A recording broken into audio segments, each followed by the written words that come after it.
that we have a special guest with us today. Dr. Daniel Foster is here to provide just an overview of CCM and parliamentary procedure. He'll also be able to answer any questions that you may have. Dr. Foster comes with a huge background in parliamentary procedure of things and acronyms and letters that I don't exactly even know what they stand for. So we're so grateful that we have a resident expert with us today. So we'd ask that, as you know, this will be recorded. So we'll ask that for this to be as open and ask with questions, anything that you need. Dr. Foster will be able to point those in the right direction. We will record this and then share it out with teachers as well. So we'll go ahead and get started, and we'll turn it over to you, Dr. Foster. Thanks, Sarah. I'm really excited to be here. I'm excited to look on that list and see some names of friends and colleagues that I know. We should have fun tonight. I'm going to give you the game plan. Number one is that I am going to provide like a 10-minute overview of the two events, specifically to Nebraska. I'm gonna tell y'all something. I had fun reading closely through your rules for both of your events. You folks in Nebraska like details. It made me chuckle a few times as I went through that on these reviews that were updated in July 2022. I would be glad to provide some comments in comparison to the national event. And then I really want to spend a vast majority of our time just doing what I call parley talk. And what I mean by that, if you want to talk about what I've heard or know or have done as best practices for teams, for coaching, we can do that. If you just want to talk straight up about, hey man, how do we do that suspension of the rules? That's fun. We can talk specifically about any motion you want to. So that's kind of the game plan here. As far as why me, I never should assume anything. So my name is Daniel Foster. Currently, my main gig, now watch this. This is going to be fun. My main gig is that I am an agriculture teacher educator, coaching up that next generation at Penn State. And with that job, I have created the Global Teach Ag Network. That's like the passion line, and we can talk about that at some point if you want. But tonight, boom, I am here with my little side hustle of Beyond the Gavel. And it's a unique position where I get to use my teaching background and skills to help folks access this powerful concept of parliamentary education and parliamentary learning to make their life better. Quite frankly, to better steward the most important resource they have, which is time, and how they do it. More background on me. Taught high school agriculture in Wilcox, Arizona, before going on to do that graduate education thing. Had the opportunity, I was introduced to parliamentary procedure in Flowing Wells High School in Tucson, Arizona by Kurt Bertelson, my ag teacher.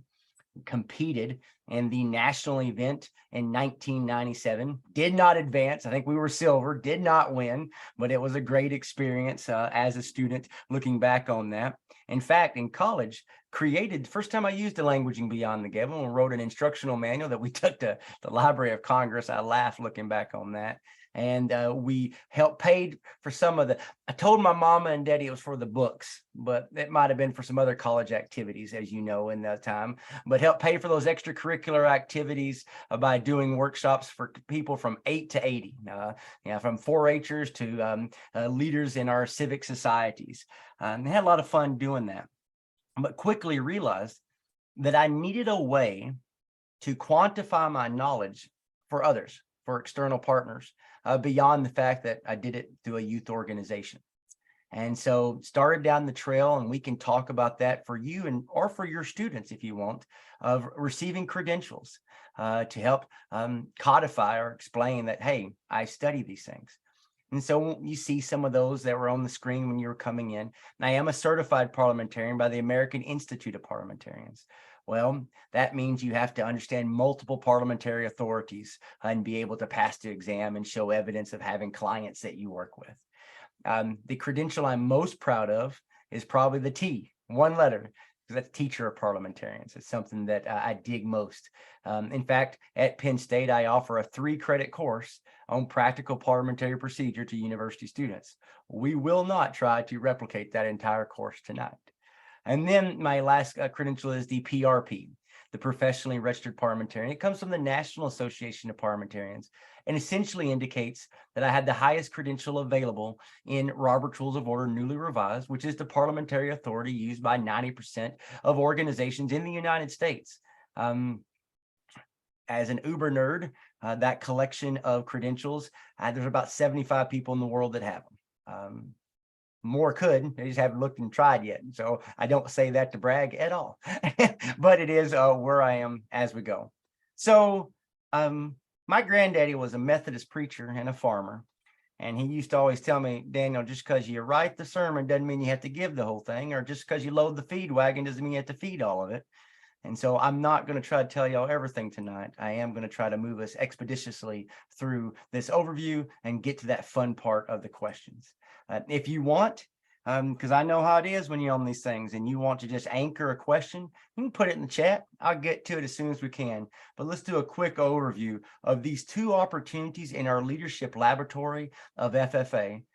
That's the unique piece I think I bring to this whole gig, is that I was an ag teacher. I coached a team. I took a team back as a coach. I participated on it. I'm a teacher educator. I understand our philosophy of school-based ag education, and I just get to overlay it with that parliamentary knowledge.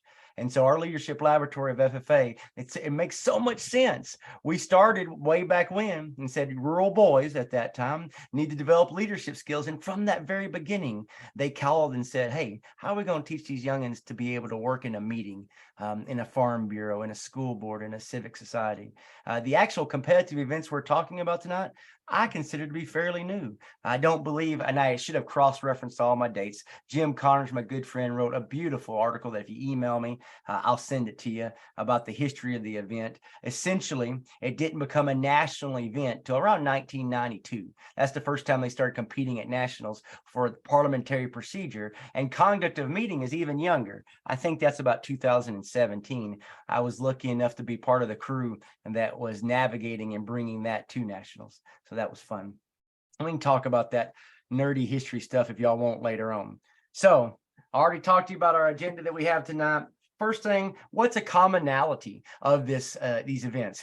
It's that book. The reference is Robert's Rules of Order, newly revised, 12th edition. Pro tip, buy the spiral bound, folks. It's going to cost you about $25 from the National Association of Parliamentarians. But then when them kids keep reading it, because that's what they need to do is read it, it won't break the spine and lose the page. So I really encourage you to get a spiral bound, or you can be the ag teacher that buys it for $15 a copy and has a good copy shop in their high school or community that will spiral bound them for free for you. And that could be a good deal too. Another thing that's important to know is that you can highlight and tab to use in the Parley Pro event. You don't necessarily need it for conduct of meetings, but you do in Parley.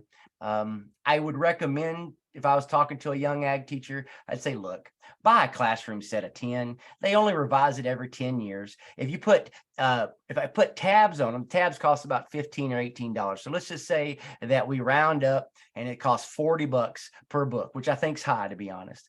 That means you're going to drop $400 or $40 a year to have a classroom resource. And you guys know how much welders, curriculum, and everything else we do is. So it's just a good investment.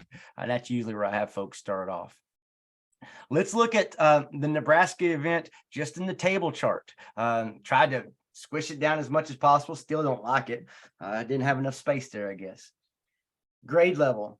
Conduct of chapter meetings. Well, you guys are lucky. I see Troy's on here. Y'all can ask all those questions. And Troy was the interim. I think that's the correct word. Y'all know about interim coaches and stuff there in Nebraska. I better be careful talking Big Ten football. But the interim superintendent was Troy Watt for this last event. He serves on that committee, and he's in your state and can help you by understanding that event at the national level. But that great opportunity for Nebraska is from grade 7 to 9, similar to nationals. And then Parley Pro is 9 to 12. I've always tell kids when they say the hardest thing to do as a teacher is to get your first team. And it just is.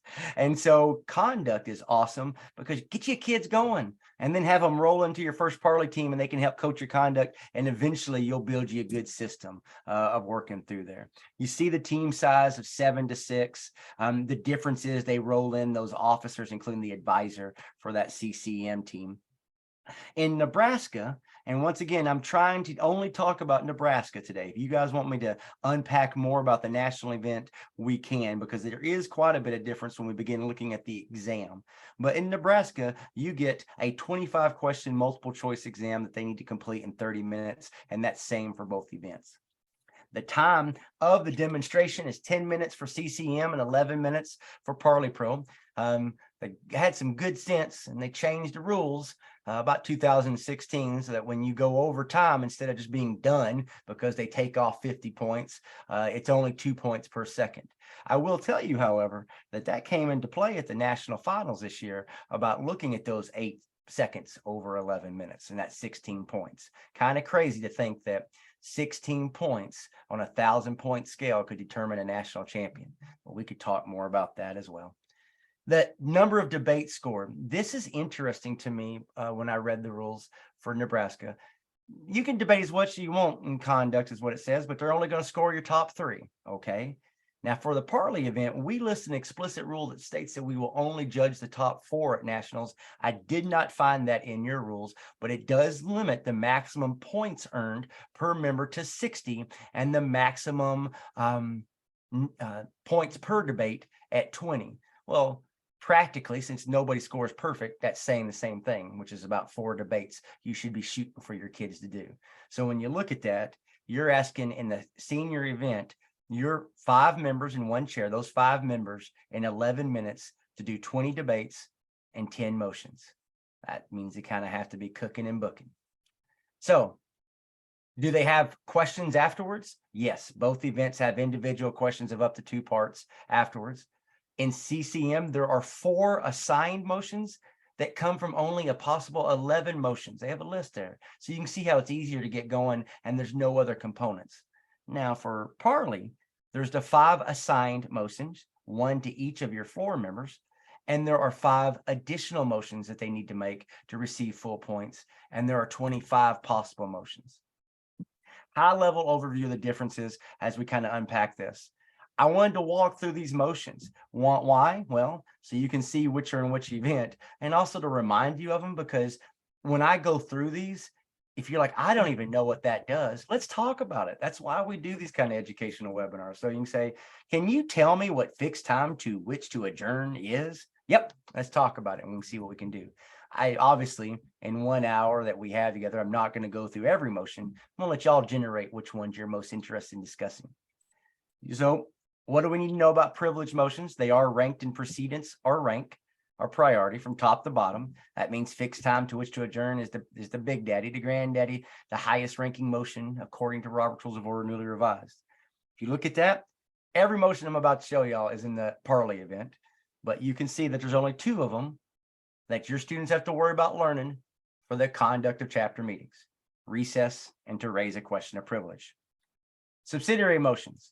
These 7 motions we'll use more than anything else in our lives, to be quite honest. It's how you dispose or modify the main motion and idea, how you do business. When you look at it, and I can teach you some tricks if you want about how to memorize those and the details and what have you. But you can see that because we use them so much, some good educators got together and said, yep, of the 7, 5 of them will be included in the conduct of chapter meetings. And so you do not have to worry about lay on the table or limit or extend the limits of debate.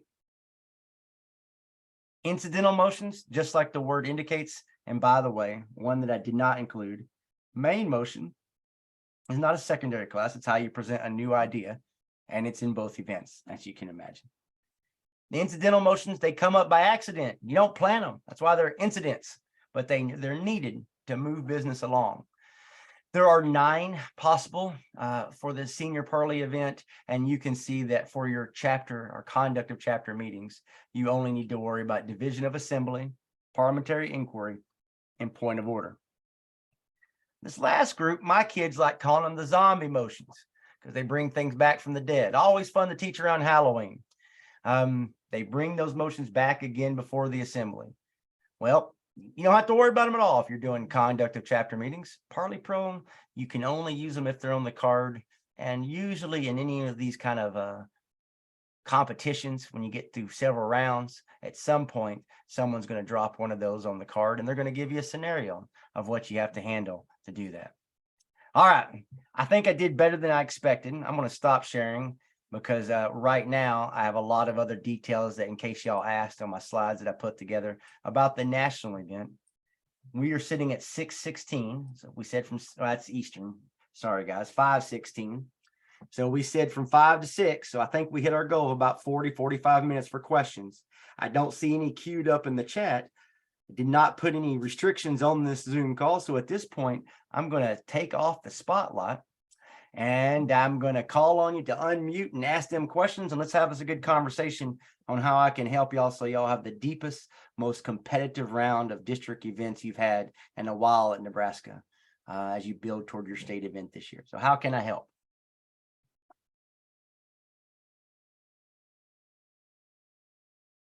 Scary, right? I have a question. Amanda, give it to me. Okay, so third year teaching ag, never did parliamentary procedure, was never in FFA. How do you start your first year of doing either? I mean, my expectations are pretty low for being real successful, but I don't want them to go and just hate it. I just don't even know where to start or like what videos to watch or. No sweat. I can absolutely help with this. Now, one thing is, come on, guys. We're all colleagues and sharing best practices. So feel free to chat and chime in. There's not one source on this. Y'all have lived that life. First off, I always coach teachers. Are you doing it in the way you're handling your chapter? If you kind of have it built in there first and you actually teach on it before you try to do the contest, you're going to be good. Well, what do I mean? Do your chapter meetings have agendas? If we have agendas, we start there. That's how simple it is. And then do we try to use motions at our chapter meetings? Hey, I move, second, take votes. It's just get it rolling with that. And then we can begin to build on that. And perhaps, for example, we're always looking for ways to make our chapter meetings more significant. What if every meeting we teach 3 new motions? I assign a chapter officer, you go research it, we're going to demo it, we're going to teach the whole chapter at once, and they're only going to cover 3 at a time. And we're just building up a collective base. If those kids are in it, they're going to come for more, maybe, right? Well, then let's roll back again. I don't believe in doing competitive events unless it's in my curriculum. I believe that FFA is intercurricular.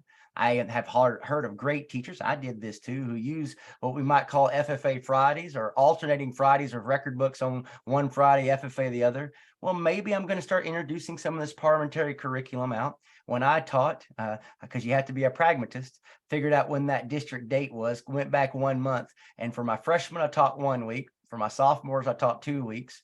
For my juniors, 1 week, and my seniors 1 week. And we just kept growing on it. Now, I just shared a very traditional model of ag education. Many programs no longer have classes that are generated by grades and you're mixed. So you can adapt that to fit your scope and sequence of your curriculum as appropriate. But the idea of letting our curriculum work for us to be competitive in that space. So moving on, let's get more real.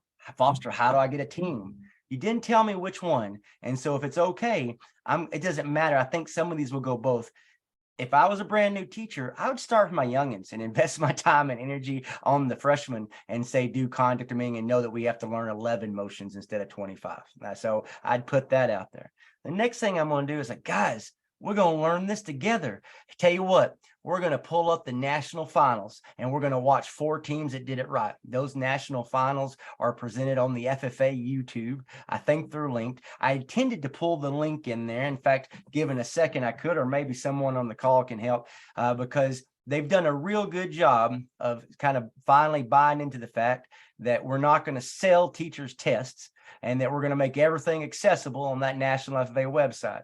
So like our test exam questions and the video links, it's all on ffa.org/parliamentary or something. You know, I'm missing a few letters in there, but you guys are Google-rific. You can figure that out as we go to it and find it. So I'd watch first. I said, all right, what do we not know? Like, that's a lot. I do this with conduct. Yeah, but it is. All right. Well, here are the rules they gave us. Let's read them together. All right. How do y'all want to go about it? Well, maybe we should start learning these 11 motions. And I'd let them be co-create some of that plan going through it. The most important thing I would coach, and then I'm going to move on to the next question because you can tell that I'm getting a little long-winded, dad darn professor, wound up, is I'd want to bring 10 kids in. And I'd want to run 3 alternates and I'd want to treat them as equals. And I'd want to find a way that they got to determine who the 7 are. And that the way I would determine that would be attendance of practice. and probably give them a 10-question test every time they came and keep track of the score, and the top 7 will roll. The reason is that I think the most difficult thing about, well, now I'm going to show my bias. I truly believe that these events are the ultimate test of 21st century skills. If you think about those being the 4 C's of critical thinking, creativity, collaboration, and communication, it's essentially, in a way, team problem solving and team public speaking all happen really fast. Well, it's really a heartbreaker if you have a team of 6 and one kid gets down with the COVID or gets down sick and you're just wrecked. So I always coach people, hey man, run you deep, run you a couple of alternates so someone can slide in there. And if nothing else, you're coaching up your chair for next year when you are state champion and they can't come back and do it again. So kind of keep that in mind as a best practice. Start with 10 kids, set up a goal of maybe 5 practices, watch the video, give a 10-question test each time, and just do the best we can and know that we're building a legacy for the future. Amanda, I hope that helps. Being as specific as possible. I'm tempted to open it up and let others share, but I know that we have limited time. I'm now going to go back into the chat, if that's okay, and pull us some. How do you help train students to maximize debate points? Well, you guys did a good job there in Nebraska of putting some of the information that Shane and others have put out there in the debate. I think the most important thing, you're going to love this. This is why I love leadership instruction. How do I get kids to be good debaters? I try to teach them to listen to understand and not listen to win. What do I mean? Are they actually hearing what their peers are saying? Or are they just thinking about what they're going to say? The highest debate points at nationals, as I just judged finals and semis, is when it logically connects to the previous speaker. Are they actually responding, engaging into the flow of the demonstration, or is it just random, something they pulled out that they've practiced on and walked them upside the head with? So first I say, are you listening? What would you say in a normal meeting? And then the second thing, how are you unique? How am I hearing something that's really bringing me as a judge into your local community, your local school, your local program of activities? Not something that anybody can say. So if I'm getting really precise, everybody has a banquet. So if you're talking about the banquet, man, how is that different? But not everybody has a specialized food science beef jerky project that we connect with the family and consumer science teacher that we're going to talk about. And Miss Smith, she's awesome, and she'll help us if we do this. How are you making it real and talking about what might happen? So when we're coaching up kids, you got to keep it simple, because I'm kind of taking you out from the start point, right? Tell them how you want them to vote. I want you to vote yes. Give them a logical reason, one that pays attention, is connected to the conversation, not being that rando that's talking about the non sequitur item, and that's very localized, that talks about our program and chapter. And then finally, remind them how to vote. Tell them what you're going to tell them. Tell them what you told them is another way I could say that. So debate is the subjective portion of the exam, of the both events, but that's usually what I've seen be successful. So, Ms. Wheeler, did I address, do you have any follow-up questions about debate? Okay, wait a minute, we're chatting here. Nope, good, okay. So, next question, Elizabeth, could you clarify the difference between qualified and unqualified motions? Abso-freaking-lutely. Qualified, you're adding things to it. Unqualified, you're not. Example, subsidiary motion, I call for previous question. We know that this motion compels the assembly to stop debate and stop any other additional motions and vote immediately. So if I have the main motion pending and then an amend, and then someone may refer to a committee, so all that's pending, and I call for previous question, that would only force us to vote on the referral. However, if I stood up and said, I call for previous question on all pending business is qualifying that statement, it means that if that passed, we would vote on the referral. If it passed, we'd be done. If it failed, we'd vote on the amendment. And after we vote on the amendment, we'd vote on the main motion and we'd get off the floor. So that's the difference between qualified and unqualified. Ms. Beach, any follow-up questions on qualified versus unqualified? No, thank you so much. Wait, I love these. This is fun. Can you cover the best way to demonstrate suspend the rules, Monica? Whoa! Well, for kids to know how to demonstrate suspend the rules, they need to know what kind of rules are out there. I'll be honest, when I set up my class, I start off by teaching them the hierarchy of governing documents, okay? You're like, what are you talking about? Well, I need them to know that there's rules of order. What is that? Oh, that's Bob. That's that book, Bob. That's our parliamentary authority. I need to know that an organization can customize and adopt special rules of order. I need them to know that there are standing rules that are not parliamentary related, but administrative, like maybe no cell phones in our meeting. And then that there are bylaws and how they relate to each other. I'm not going to go through teaching all that because I want to get to as many questions as I can, but your book does a good job of working at those first chapters. And so I teach them to start off with, this is where I'm role playing or demonstrating pedagogical content knowledge. Do you know how to teach? Do you know the content? Do you know how to teach that content best? The pedagogical content knowledge I recommend to people on Parley Pro is start off with the building blocks of the organization. What are types of deliberative assemblies, types of meetings, and types of governing documents? Because then when I'm teaching motions, all of a sudden things make more sense. Specifically, if I know that there's two different kinds of rules, and all of a sudden I'm reading in that book that, I can suspend rules of order with a 2/3 vote, or I can suspend standing rules with a majority vote. Do I know the difference? So all kinds of fun, different examples. Let's give one of each and then we'll move on. Madam Chairman, Chair recognizes Daniel. I move that we suspend the rules to vote immediately on this main motion without debating. Now let's look at what I just did there. A lot of mistakes right off the bat on suspend the rules is they make the suspension and they cite the rule instead of the outcome or effect that they want. I'm going to give you another example to understand that. You don't state the rule because you're not suspending it for everything. You're only suspending it for the duration of that meeting to do the specific thing that you're requesting to do. And we know our parliamentary authority says, dude, main motions are debatable. Wow, we'll just suspend that sucker. This one, we're not going to debate. It might be harmful to our organization. And if 2/3 of the assembly agrees, it'll be a non-debatable and we'll vote on it. That's kind of interesting. Let's look at a standing rule. I move that we, Madam Chairman, Chair recognizes Daniel. I move that we suspend the rule to allow Troy to take the phone call from the pizza delivery person for our reception. I didn't say I moved to suspend our standing chapter rule of no cell phones in meeting. That's the rule. I didn't suspend that rule so that Monty can talk to his mama about what's going to be offered for dessert tonight. I only suspended it to allow Troy to take a call from the pizza delivery person. That rule would require a majority vote to pass because it is an administrative or standing rule and could be taken by voice vote. I just dumped a lot out there, and I know when I get talking fast, I'm going to pause. What questions or follow-up do we have, Monica or anybody, about suspension of the rules? And you can say none, but I'm taking a breath for you.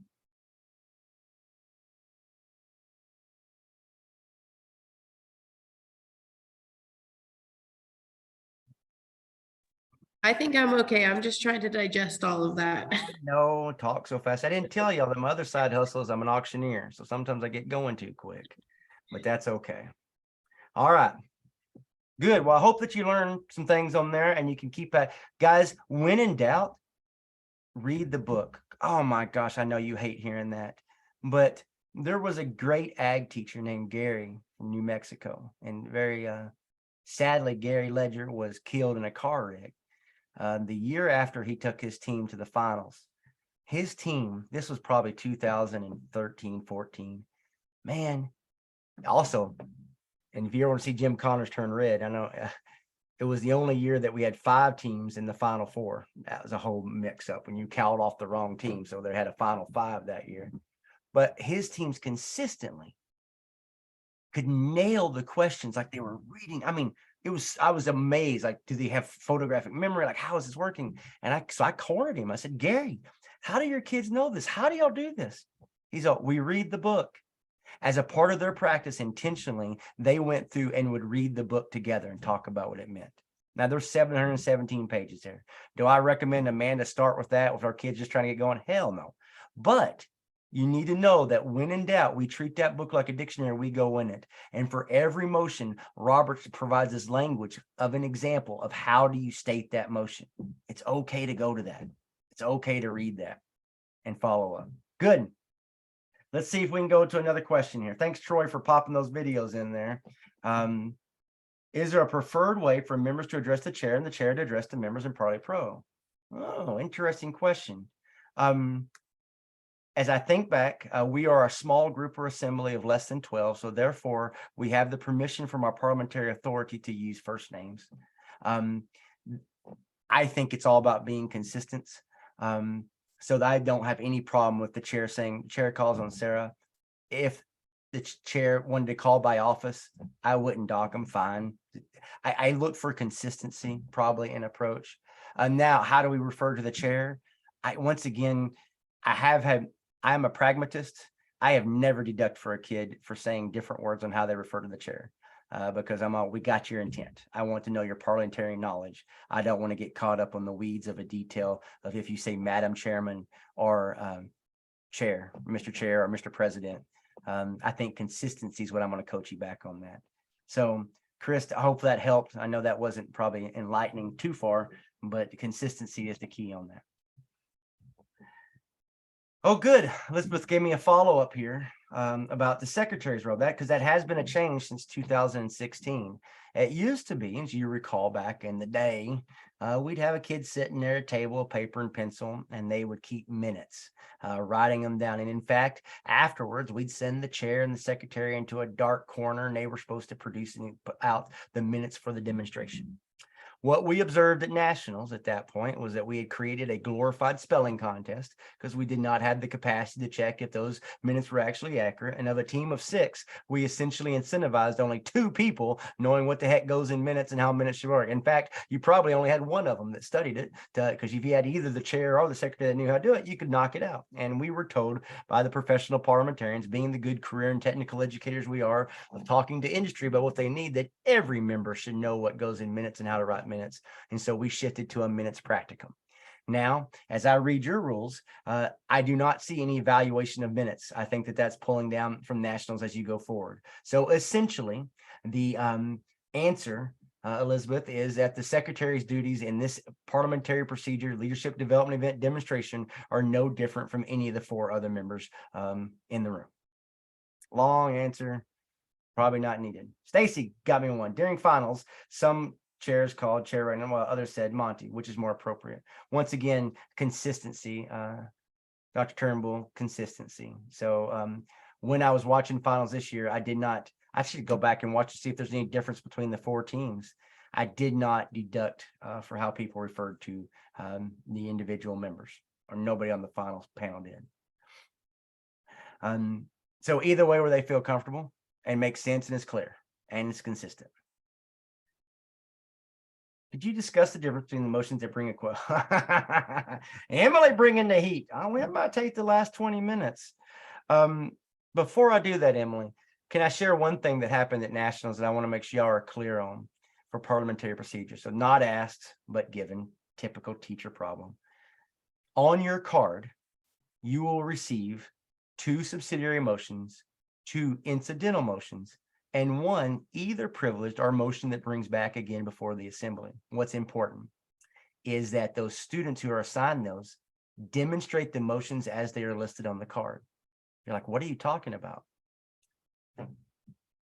If you make a motion, say you have, I'll give a very specific example, fixed time to which to adjourn, which is listed on your card as a privileged motion, and your team passes the main motion, and there's no business pending, and the member in the 4th hole stands up and says, I move the fixed time to which to adjourn. They did it. However, they demonstrated an incidental main motion, which is debatable and amendable and not in the privileged form, and therefore will receive a 50-point deduction of not demonstrating their motion in the appropriate form, which was in a privileged form. So if you listen to me, there's really only one motion that you can make that's always in the privileged form, and that's adjourned. The rest of the secondary motions, if they're made when nothing's pending, is an incidental main motion and changes the type of motion it is. Therefore, they did not demonstrate their required motion. So pro tip, we coached them TMs up. The last thing you should do is pass that main motion as opposed to doing other things with things on the floor. All right, let's talk about the zombie motions. We have reconsider, rescind, and take from the table. And so I'm going to try to give it on how I would talk to freshmen, right? The most basic understanding. Reconsider, we're reconsidering the vote.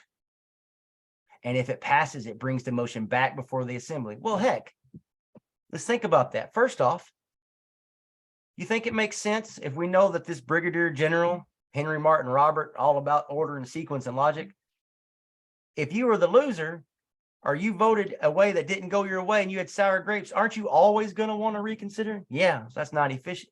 So the only person that can make that motion is those who voted on the prevailing side. Then I got to teach kids what prevailing means. It means winning. It doesn't mean for or against. It means whoever won. So whoever won, you can reserve the right to reconsider it because you got your way, but some new information came to you. Here's the second thing. You got to make it in the same group of people, same session, because they know what's talking on. They voted before, and if they're going to be reconsidering, don't they need to be the same group? And so they can reconsider the vote on a motion adopted or failed earlier in this session.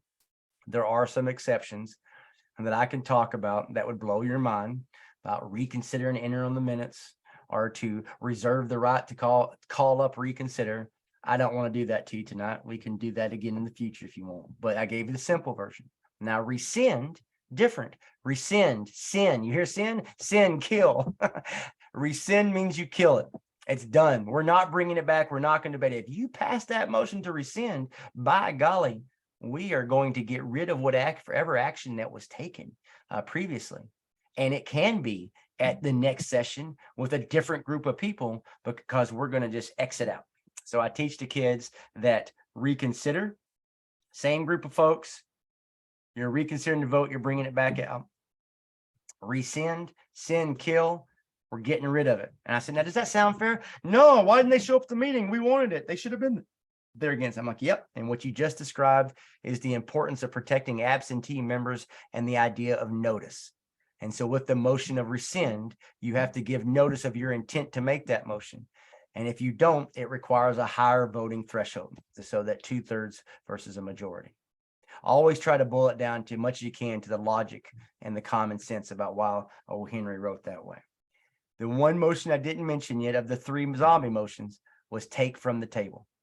Take from the table is the device and mechanism that allows you to bring back something that you laid on the table. And so you're like, well, when can you do it? And that Robert says you can use take from the table once material progress is made in the meeting. So you've done something, you've laid it on the table, you did something, you take it from the table. And you can have up until the end of the next meeting to take it from the table. If it's not taken from the table by the end of the next meeting, then the motion is kaput, exhausted, gone. And at the next session, 2 weeks from there, you could bring it back forth again as a new idea, but it dies. Another mistake people commonly make, they think it like if you lay something on the table, they'll say, oh, you automatically put it under unfinished business. Nope, that's not true. It is on the table, it's in the secretary's minutes, but if it's not taken from it, just dies. It's not automatically on the agenda. What other mistakes do people make as I keep unpacking them? Well, to get it on the table, you had to lay it on the table.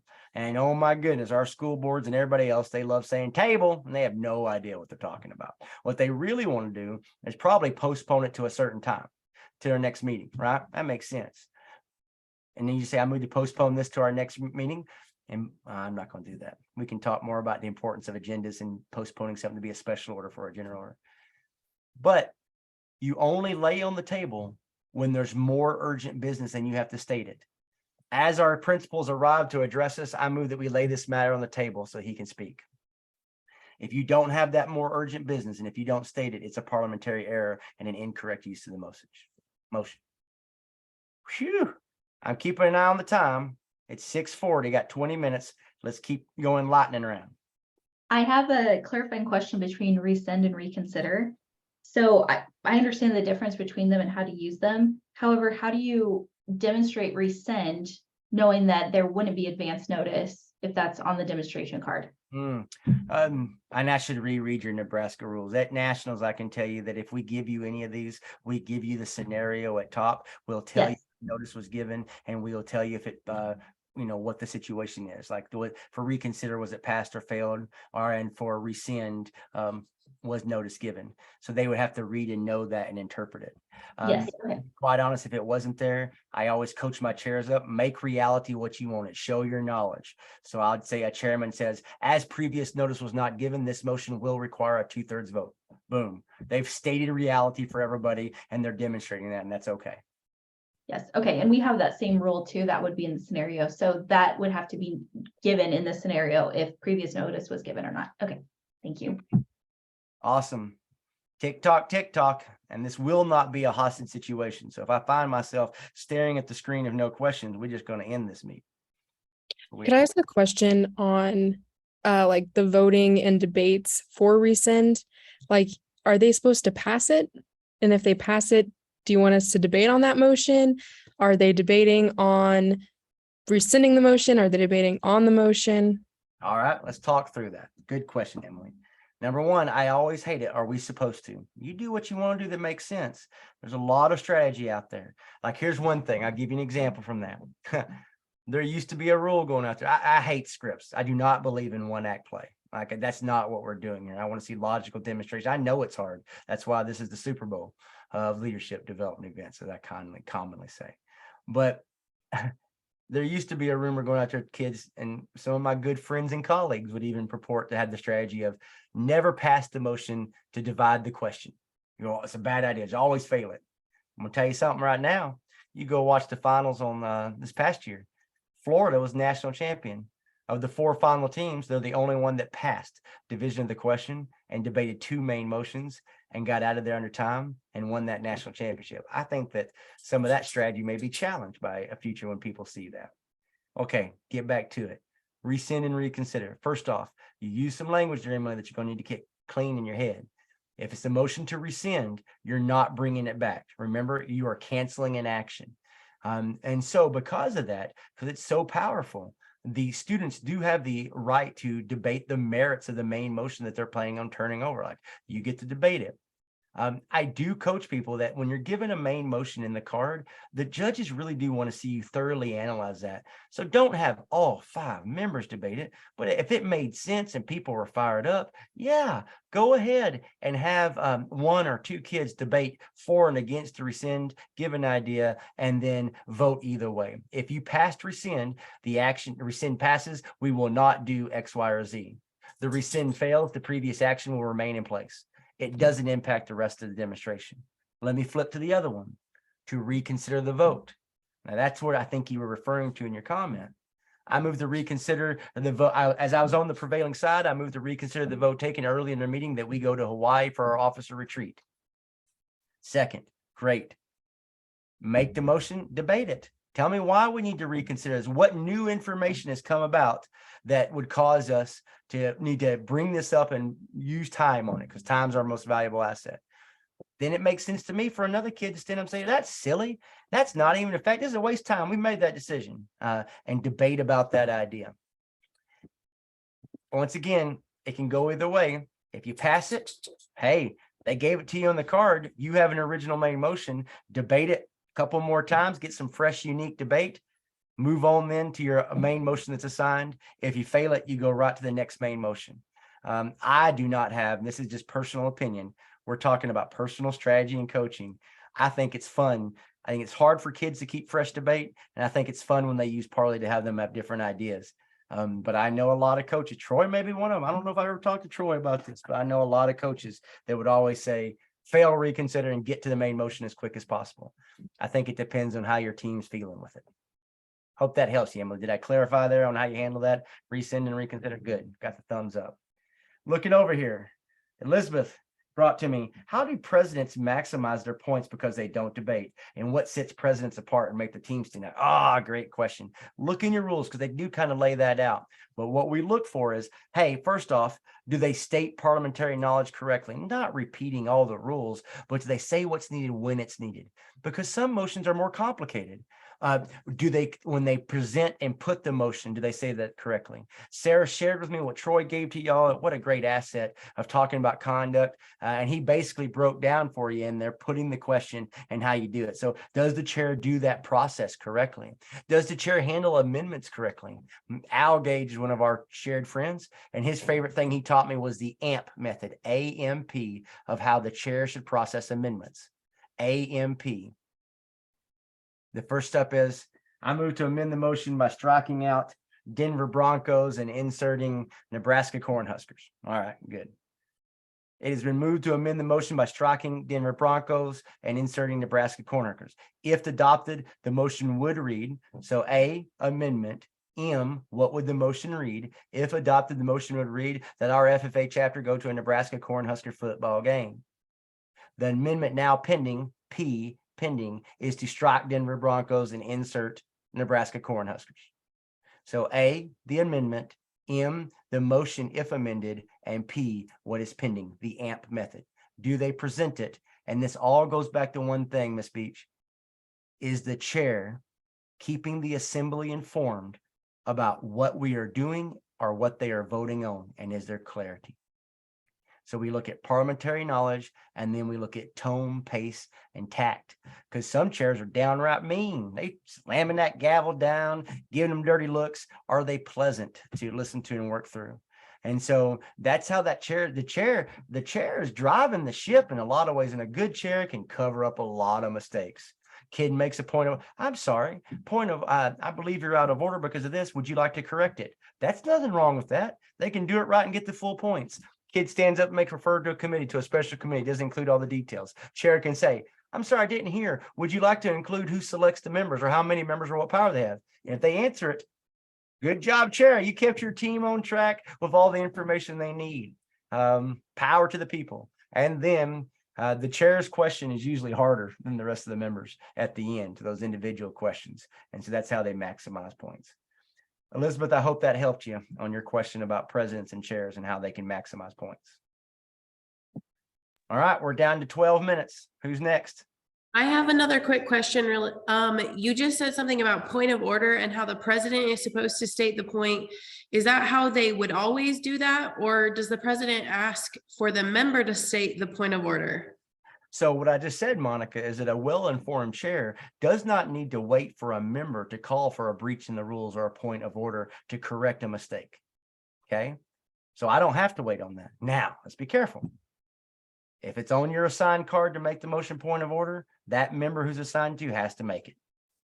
Okay, so not to be misconfused, but that the chair can cover up a lot because they can fix problems that they see, and they should feel comfortable with that. That's being a good chairman in a meeting, of keeping everybody informed and everything on the right track. I move to lay this matter on the table. I'm sorry, I didn't hear you. What would be the more urgent business? Oh, don't you see the principle? Yes, very good point. The chair can help us move through that in an efficient way. Phew. Next question.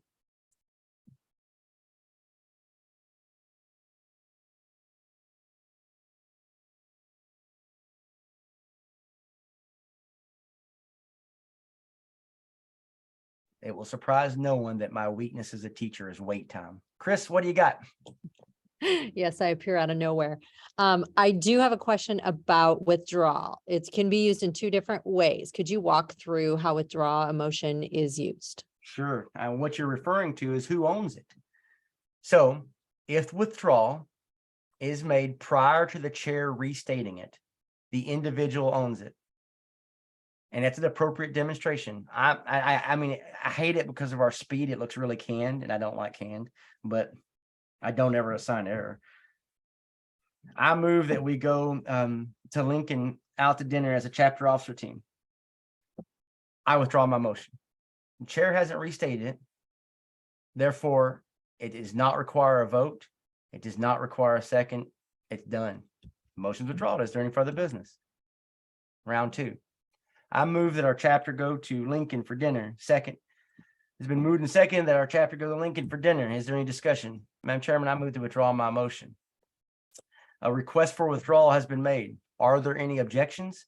Seeing none, the motion's withdrawn. That's how it works out in the real world. But at the point that the chair restates it, the assembly, the group, the team owns it. And so you just can't takesy backsies. You have to take a vote, and it requires a majority vote to withdraw. The most common practical way that happens in the real world is they ask for general consent. Are there any objections? Seeing none, the motion is withdrawn. I think you should teach your chairs that and teach your kids that. General consent is probably used more than anything in real meetings. And I saw a lot of teams using it this year, and I applauded them for it because it makes sense. You know, the motion to adjourn has been made. Is there any objection? Seeing none, we're now adjourned. One person say, I object. An objection's been called. We'll now vote. All those in favor of adjourning, please say aye. All those opposed say no. The ayes have it. This meeting is adjourned. You can still move at a good pace and do that, but teaching the chair that whenever they want, if it appears to be a consensus, if everybody, like I would give chair, like going back to logic, I'm always about logic of how Elizabeth asked, how do presidents maximize point? If I saw a kid making a motion to amend, 4 people debate for it, nobody debates against it, and the chair had the wherewithal to say, I did not hear any debate against. Is there any objection to adopting amend? The amendment's adopted. I would give them so many points because they're showing me that they listen and they understand and it's logical. Cool. What's up next? Why don't somebody tell me while you're thinking of that next question? I do not know the timeline like I should. When do the Nebraska district rounds occur? There will be some that will start in the middle of November for district events. There's some in mid-December. That's when most of our districts happen. And then a couple in January as well. So they'll be starting here soon. We have 12 districts.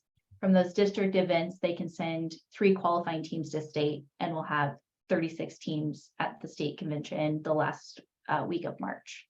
Sarah, do y'all always have 36 teams? This is our first year. So we normally had 24. And this 36 is is a our lot. first year going to 36. Yeah. Yes. 36 is a lot. And as y'all work through that, I would coach and encourage you to keep those preliminary flights or however you set them up to being no more to 6 to 8. That was an unsolicited piece of advice.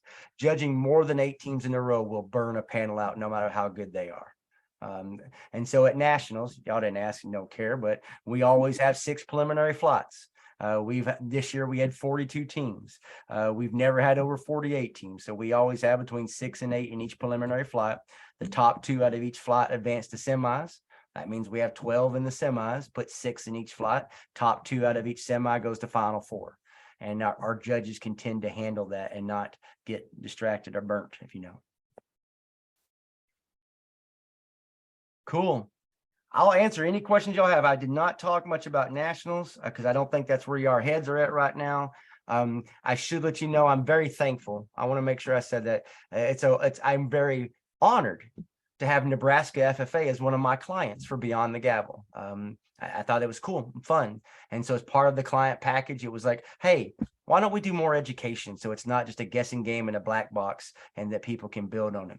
So it was extended to do 2 different online virtual webinars like this, one now and potentially another one in the spring. So maybe after y'all go through district rounds, there'd be a new round of questions and things you want to talk about.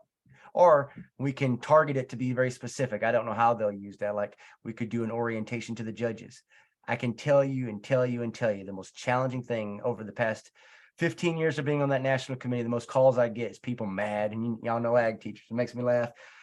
And basically it comes down to it's hard to find good judges. And so it just how you get people that, especially the further you go in the event and the teams are, I always tell teams at the beginning, don't outsmart your judges. Like they may just have a good old boy who did it and he knows a little bit, but he hasn't been in the book too much. At the district level, keep it simple, keep it straight. Don't get fancy. I'm bringing in professional parliamentarians at national, so I'm not worried about that. But you kind of have to think about it. And I've seen some states do some really neat things of kind of swapping expertise with other states around them to help on the judging, because what happens. They're like, oh man, everybody that really knows this in our ag teacher ranks, well, their teams are the ones in the finals, so they can't judge. And so then you get the coaches or teachers that their teams didn't advance, and sometimes they don't have as developed as knowledge. It's just funny. And so I've had states try to pair up and say, okay, you send us 3 ag teachers that do well, and we'll send you 3 back. Hey, other questions? We're down to 5 minutes. I got to stop. I'm not trying to filibuster on you guys. I have a question. If you could talk a little bit about the team problem. I know that only impacts state, but what does that look like? I know we have a lot of teachers that have never been at that level of competition, and what's just a brief overview on what would be a way to prepare for that? Team problem solving came about because our industry told us that the most common skill they use is writing parliamentary opinions. How do you train a team to do well at the team problem solving? Do they know the structure of the book? Do they know the chapters and where they fall so they can get to it quickly? Because what's going to happen is you're going to be given a scenario, like usually a half a page. They're going to read it as a team. You're going to have, I believe, 30 minutes. And as a team, you need to give an answer and provide citations from the book that substantiate that answer and shows that logic. And when we evaluate that for the 42 teams at nationals, every single citation is looked up just to make sure, and they can get partial credit if it addresses. But short version to all that is, does your team know the structure of the book? They know that bylaws are at the back. Do they know that assemblies and hierarchy of governing documents are at the beginning? Do they know disciplinary proceedings are at the back? And just getting used to go through and understand what are the chapters, where are things, so that, and how is it structured? How do I use an index, right? So that we can find the citation that's going to tell you whatever the answer is to the scenario given. That's pretty quick. Hope that answered the question.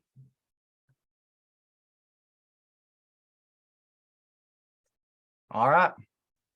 Well, the most important thing we remember is this is not about perfection, it's about progress. Since I'm talking to teachers on this, don't go in there thinking you just got to win or nothing else. You get them kids together and you get them studying, you get them knowing how to make a motion, amend and debate and vote, and realizing that, you know what, in civil society, it's okay to disagree. And we can do it in such a way where we don't throw vile comments and bad feelings in a way, and that you guys as leaders, as FFA members, can be role models for our political life that we have in front of us on how we engage with multiple different viewpoints to ensure that we always live out those 4 principles of parliamentary procedure, which means extend courtesy to everyone, because we're all humans on this blue marble called Earth, to approach one item at a time. Because, hey, don't be distracted, stay focused. That majority rules. And just because you disagree doesn't mean we kick you out of the group. But what is majority? And finally, that we protect the rights of the minority, because everybody has those rights and you can have a viewpoint and share it. And if we can help kids learn that through a little silly contest and event, I think we're doing something good for the world. So thank you for all your hard work. I wish I was there to eat a steak, Monty. All right. You guys have a good one, and I'm going to close her down. And Sarah, I'll send you a link as soon as it processes, as you know how that Zoom stuff works. Perfect. That sounds great. We appreciate it so much. Thank you, Dr. Foster. Thank you.